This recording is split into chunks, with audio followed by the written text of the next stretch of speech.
Nous passons aux questions concernant les ressources humaines et à l'organisation des élections professionnelles qui vont bientôt avoir lieu. Et ces élections professionnelles seront organisées sur la base d'un vote électronique, Madame Boucher.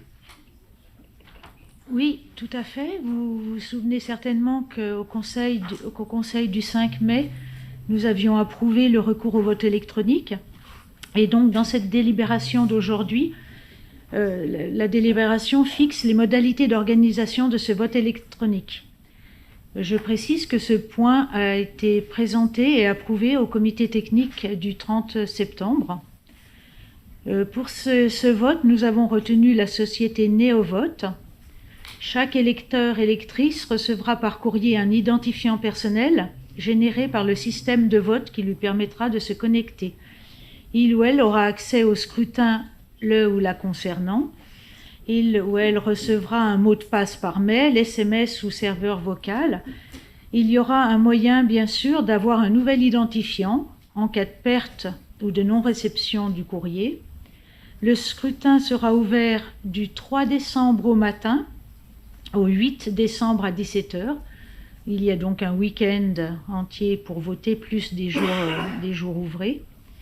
Il y aura une vérification réalisée par un expert indépendant avant, pendant et après le scrutin. Il y aura également une cellule d'assistance technique composée d'un agent RH et un agent du service informatique, d'un représentant de chaque organisation syndicale et d'un représentant Néovote. Comme pour une élection classique, il y a des bureaux de vote, un pour chaque élection, un pour chaque scrutin et un bureau centralisateur. Les mêmes personnes peuvent constituer l'ensemble des bureaux de vote. Des clés de chiffrement seront attribuées. Pour aider les électeurs, il y aura aussi une cellule d'appel téléphonique accessible 7 jours sur 7 et 24 heures sur 24. Pour les électeurs sans poste informatique, il y aura un poste installé aux ressources humaines, ouvert pendant les heures de service. Voilà, c'est un petit résumé de la délibération, mais pour montrer que les choses sont très pointues, très organisées de façon à que tout se passe bien. Et on espère ainsi avoir une plus forte participation qu'auparavant. Ceci dit, on le verra après l'élection.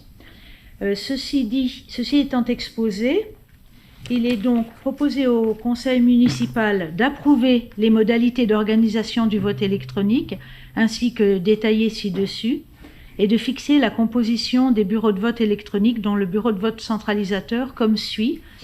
Et nous vous proposons, comme présidente moi-même, Marilyn Boucher, comme secrétaire Diane Nkou, et comme secrétaire suppléant Pascal Sauge.